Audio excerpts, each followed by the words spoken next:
Hey everyone, and welcome to this lesson looking at the exam questions on the GCSE Introduction to Sociology unit. So last lesson you should have answered the questions and made some notes about what you would have written. Today we're going to go through the answers so that you can see what the exam boards are actually looking for. What do you need to do? It would be really good if you had a different colour pen to the one that you answered them in. So anything that's correct, give it a tick, and it's always really useful to make a note of why that answer was correct so that when you look back, you know what you did right and where you got the marks from. Anything that you think you can improve on, annotate it as we go through. So if it's wrong, no problem. Just make sure you know how to improve it. That's by far the most important thing. You can add up your marks at the end. I think it's out of 19, but this is just for fun. I'd love to know what you got, but with everything that's been going on, even getting a couple of marks will be amazing. So add up your marks at the end, but don't worry too much if things don't quite go to plan. First question then that I asked you to look at was this one. After reading the little passage, you had a 2-mark question asking you describe what is meant by culture. So hopefully you've got something along the lines of culture being a way of life of a group of people.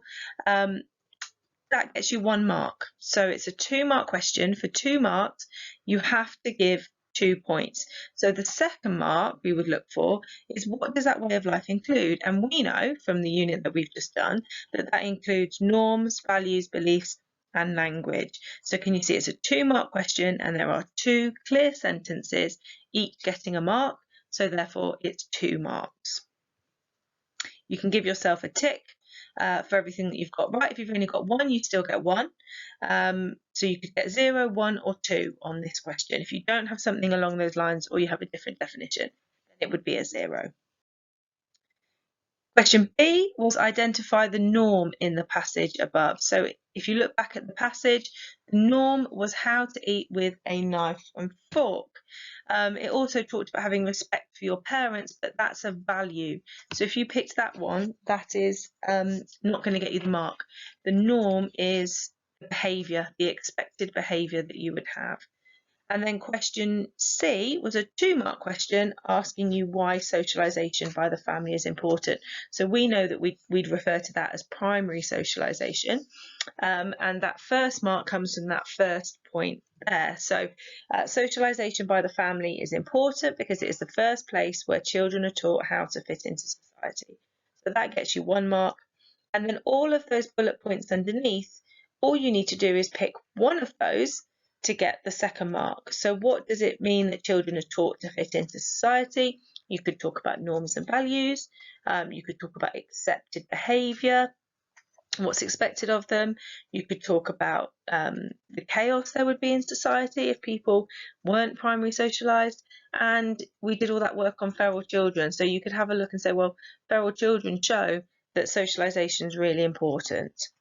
So any of those explained gets you the second mark. So you need something along the lines of that first sentence and then one of those other bullet points to get you the 2 marks. So we're only looking for, hopefully this is making sense, on these short questions, it's the number of sentences, short sentences, for the number of marks available. So a 2-mark question needs roughly 2 short sentences. Part D asked you to identify and explain 2 ways in which children are socialised into gender roles in the family. So it's a 4-mark question.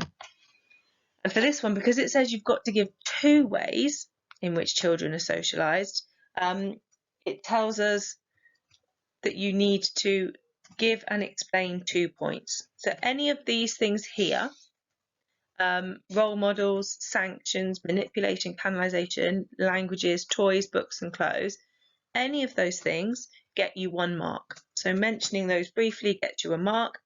What gets you the second mark is explaining things, and you've got the full list there of explanations underneath. That gets you another mark, and you need to choose 2. So you could have role models and you could have toys and books. You could have sanctions and language. Really doesn't matter which 2 you choose as long as they're correct and that you've explained it for that second mark. So that question is out of 4. And then further question in part 3, looking at nature, nurture and feral children. Explain why some children are feral. Again, it's that 2-mark question. So 1 mark for saying that they're feral because they're wild or they've not had socialisation, and then a further mark for explaining that point. So maybe the child has been raised by animals, maybe they were neglected, and you could get a mark for talking about examples. So things like we've looked at Jeannie. If you watch the longer video, you might have talked about Victor or Oksana. So all you need is 2 points. Explain 2 reasons why sociologists believe in the nurture theory of behaviour. So this is the same structure again. 2 marks for each reason, 1 mark for identifying it, 1 mark for explaining it. So 1 mark for a basic explanation, such as cultural diversity points to the importance of the nurture explanation. What does that mean? Well, it means that if it was nature, everybody would be the same. If it was all in our biology, everyone's a human being, we'd all behave in exactly the same way and we wouldn't have different cultures. But we learn from our parents and those around us, so therefore we have what's called cultural diversity. And you could also use the idea of feral children. So feral children telling us about the importance of nurture, because without it, children are unable to fit into society. Our nature is not enough to make us fit into society. And then underneath there, you've got, again, the developed explanation. So it's a mark for each point. You need 2 of them, and then another 2 marks if you've explained each of those points. So that should be a mark out of 4. And then explain why feral children may have difficulty fitting into society. Same structure again. 4 marks, wanting 2 reasons, a mark for each identification and a mark for each explanation. So feral children may not walk like other children, may not be able to talk, communicate, show emotions in the same way, a whole load of different things that might make fitting into society difficult. And then underneath is how you go on to explain those points. So hopefully you've paused as you've gone along, marked your work, and you should have a score now out of 19. You can send me a picture of your work on to show my homework. Is the easiest way for me to see it as a little JPEG.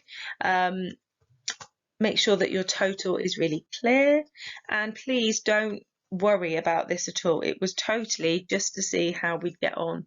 The way that you guys have taken to this work and the commitment and effort that you've put in, I've been so proud. It's been so strange, and I haven't even met some of you yet. So I really don't want anyone to feel that there's any pressure on this or shame if it didn't work out. This is your first go at answering some sociology exam questions, and we've still got 2 years nearly to get it sorted if it didn't go to plan.